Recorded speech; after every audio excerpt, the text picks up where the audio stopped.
निधि अपनी माँ और अपनी छोटी बहन के साथ रहती थी। घर की बड़ी बेटी होने के नाते सारी जिम्मेदारी उसी के ऊपर थी।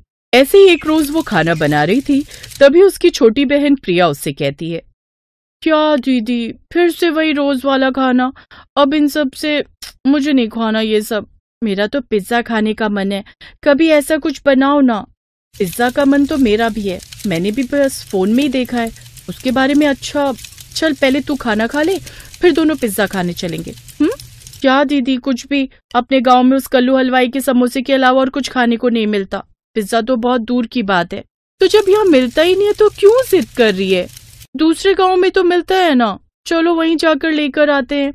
अच्छा चल, पहले तू ये खाना खा ले, तब तक मैं बाकी का सारा काम निपटा लेती हूँ, फिर हम पिज्जा खाने चलेंगे। अब वो दोनों पिज्जा खाने चली जाती हैं। वाह, सारा खाना एक तरफ और ये पिज्जा एक तरफ। अब समझ आया लोगों को ये क्यों इतना पसंद है। क्या अच्छा है इसमें, बस कुछ सब्जियां ही तो भरी हुई हैं, और यही सब्जियां मैं तुम्हें खाने को दूं तो तुम मुंह बना लेती हो, और यहाँ बड़े मजे से खा रही हो। इसमें सिर्फ सब्जी ही नहीं है, चीज भी है, तभी तो इतना अच्छा लग रहा है। आप तो वही बात बोल रही हो कि सब्जी कच्ची खाओ या बनी हुई, जानी तो पेट में ही है। अरे ऐसा पिज्जा तो मैं घर पर भी बना लूं। अरे इसमें हंसने वाली कौन सी बात है, घर में सब सब्जियां तो रहती हैं ना। अब बस मुझे अवन चाहिए, फिर देख मैं कैसे तुझे पिज्जा बनाकर खिलाती हूँ। प्रिया और निधि दोनों घर आ जाती हैं। कुछ दिन बाद वो अपनी माँ से कहकर अवन लेकर आती है, और अब यूट्यूब पर देखकर निधि पिज्जा बनाने लगती है। अब धीरे धीरे निधि को भी पिज्जा की आदत लग जाती है। ऐसे ही समय बीता। अब निधि के लिए एक घर से रिश्ता आता है। बेटी, तुम पिज्जा के अलावा और क्या क्या बना लेती हो? बना तो मैं सब लेती हूँ, लेकिन मुझे पिज्जा बनाना और खाना बहुत पसंद है। अच्छा, वैसे लड़की तो हमें पसंद आ गई, ये रिश्ता हमें मंजूर है। सबकी रजामंदी से निधि और उदित की शादी तय हो जाती है, और कुछ दिनों में निधि अपने ससुराल आ जाती है। शादी के बाद वो अपनी पहली रसोई में सबके लिए पिज्जा बनाती है। ये क्या है बहू, ये तुमने क्या बनाया है? माँ जी, पिज्जा। आपको पता है ना मुझे पिज्जा कितना पसंद है, और आप सबको भी तो अपनी बहू का टैलेंट पता होना चाहिए ना। अब खाइए। सभी अपनी बहू का बनाया हुआ पिज्जा खाते हैं, और उन्हें उसके हाथ का बना पिज्जा बड़ा पसंद आता है। ऐसे कुछ दिन बीत जाते हैं। अब निधि हर रोज ही नाश्ते में अपने ससुराल वालों को अलग अलग तरह का पिज्जा बनाकर खिलाती। अब रोज रोज पिज्जा देखकर उसकी सास को निधि पर गुस्सा आने लगता है। फिर एक दिन रसोई में, अरे बहू, आज तू कहीं फिर से मैदे की रोटी तो नहीं बना रही? माँ जी, मैंने आज चीज पिज्जा बनाया है। ओफो, ये तो हमें बीमार करके ही रहेगी। बहू, मुझे नहीं खाना ये पिज्जा, मेरे लिए तो तू सादा खाना ही बना दे। हाँ तो कोई बात नहीं, मैं आपके लिए दाल चावल बना देती हूँ। सिर्फ मेरे लिए नहीं, बल्कि सबके लिए, हम सबके लिए तू दाल चावल ही बना दे। ठीक है, फिर मैं आप सबके लिए बना देती हूँ, और मैं खुद वो पिज्जा ही खा लेती हूँ। अब निधि सबके लिए तो खाना बनाती, लेकिन अपने लिए हर वक्त वो अलग अलग तरह के पिज्जा बनाकर ही खाती। उसे कोई कितना भी समझा ले, लेकिन वो किसी की नहीं सुनती। ऐसे ही समय बीता। एक रोज निधि का पति और सास दिल्ली किसी फंक्शन के लिए गए। अब निधि घर में अकेली रही, और अब तो वो सुबह से शाम तक बस या तो पिज्जा बनाकर खाती या बाहर से मंगवा लेती। कुछ दिन बाद जब गायत्री और उदित घर वापस आते हैं, तो पिज्जा के डिब्बे देखकर हक्के बक्के रह जाते हैं। उसकी सास गुस्से से तिलमिलाते हुए कहती है, ये सब क्या है बहू, तुझे जरा भी शर्म नहीं आई क्या? जी तो चाह रहा है इस पिज्जा देवी की आरती उतारूं, पता नहीं क्या करके मानेगी ये। माँ जी, मेरे पिज्जा को लेकर आप कुछ नहीं कहोगे? अरे कमबख्त, इतने पैसे इस पिज्जा को खाने में और बनाने में फूके हैं, इतने में तो महीने भर का राशन आ जाता। अब समझ आ रहा है बेचारा मेरा बेटा क्यों दिन पर दिन गंजा होता जा रहा है। माँ जी, पिज्जा को लेकर मेरी जो दीवानगी है वो मैं आपको पहले ही बता चुकी थी, और अब आप मुझे खाने से नहीं रोक सकती। अच्छा ठीक है, फिर जो तेरे मन में आए तू कर, मैं तुझे नहीं रोकूंगी। यही आपके लिए बेहतर रहेगा, और मेरे खर्चों को गिनाने से पहले अपने खर्चों को देखा कीजिए, जो पूजा पाठ में कितने पैसे खर्च कर देती हैं। अब उदित से सहा नहीं जाता और वो उसे जोरदार थप्पड़ मारता है। माँ तुम्हारी भलाई के लिए ही कह रही है निधि, इतना ज्यादा पिज्जा खाओगी तो हालत खराब हो जाएगी। और तुम्हारी हिम्मत भी कैसे हुई माँ से ऐसे बात करने की? तुम्हें शर्म नहीं आती? माँ से ऐसे बात करती हो? ओफो, तुम दोनों की आखिर प्रॉब्लम क्या है? मैं रोटी खाऊं या पिज्जा, तुम लोगों को क्या फर्क पड़ता है? तुम्हारी हरकतों से लगता है पिज्जा खा खा करना तुम्हारे दिमाग ने काम करना बंद कर दिया है। तुम्हारी मोटी बुद्धि हो गई है। कल को तुम्हें तकलीफ होगी तो परेशान तो हम सभी होंगे ना। तुम्हें मेरी चिंता करने की कोई जरूरत नहीं है, मैं अपना ध्यान खुद रख लूंगी। ऐसे ही कुछ दिन बीत जाते हैं और निधि अभी भी पिज्जा बनाने और खाने की आदत को बरकरार रखती है। फिर एक रोज अचानक से उसकी हालत खराब हो जाती है और वो पेट पकड़कर रोने लगती है। उदित और गायत्री उसे अपने साथ अस्पताल ले जाते हैं, जहां डॉक्टर उसका चेकअप करके कहते हैं, देखिए, जरूरत से ज्यादा मैदा खाने की वजह से इनकी ये हालत हो गई है।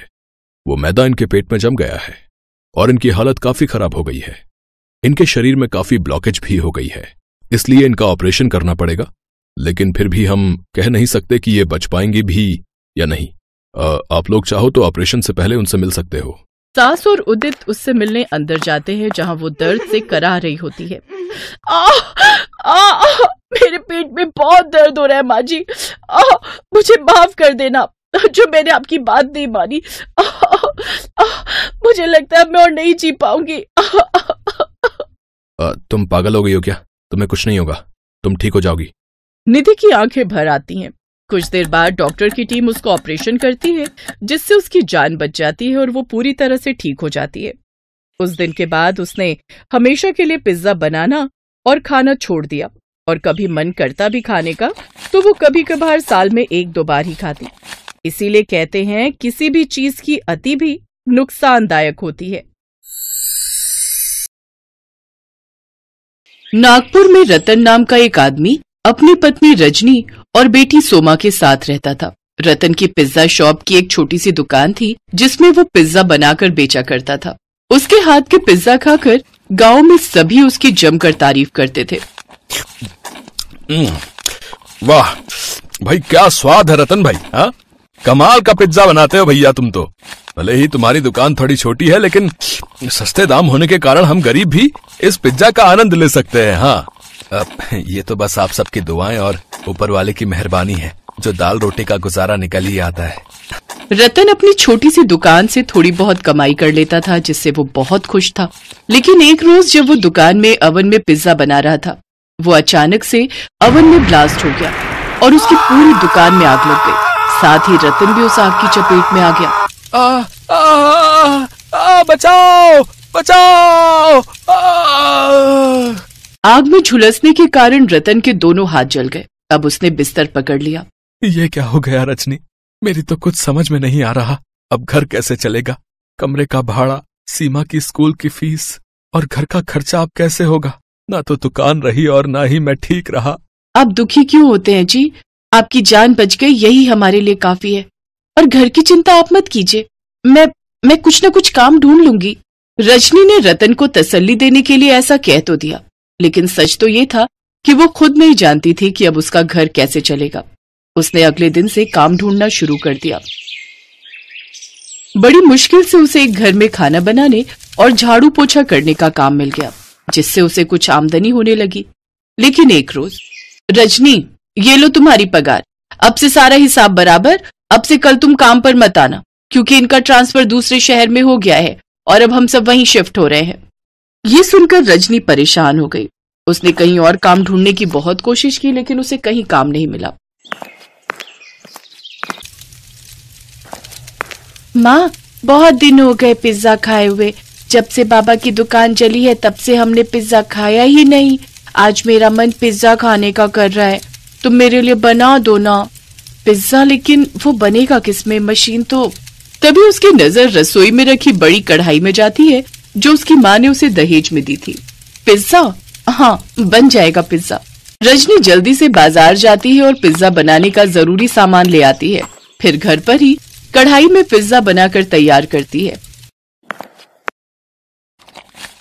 उस पिज्जा को खाकर तो रतन और सोमा भी हैरान थे, क्योंकि वो तो बाजार में मिलने वाले पिज्जा से भी ज्यादा स्वादिष्ट था। रजनी अब गांव में छोटा सा ठेला लगाकर उसमें कढ़ाई पिज्जा बनाकर बेचने लगती है।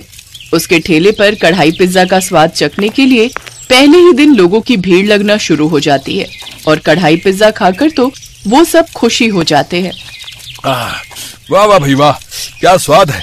इसका स्वाद तो पहले के पिज्जा से भी ज्यादा स्वादिष्ट है भैया। हाँ, ऐसा लग रहा है जिंदगी का असली मजा तो कढ़ाई पिज्जा खाने में ही है। वाह वाह भाभी, आपने तो कमाल ही कर दिया। जी शुक्रिया। अब रजनी की उस छोटे से ठेले पर दुकान से भी ज्यादा कमाई होने लगती है। लोग उसके कढ़ाई पिज्जा का वीडियो बनाकर सोशल मीडिया पर डाल देते हैं। अब रजनी खूब कमाई करने लगी। रजनी अब रतन का इलाज अच्छे अस्पताल में करवाती है, जहां कुछ ही दिनों में वो भी ठीक हो जाता है। अब वो भी रजनी के साथ उसका हाथ बटाता है और दोनों पति पत्नी मिलकर खूब पैसे कमाते हैं।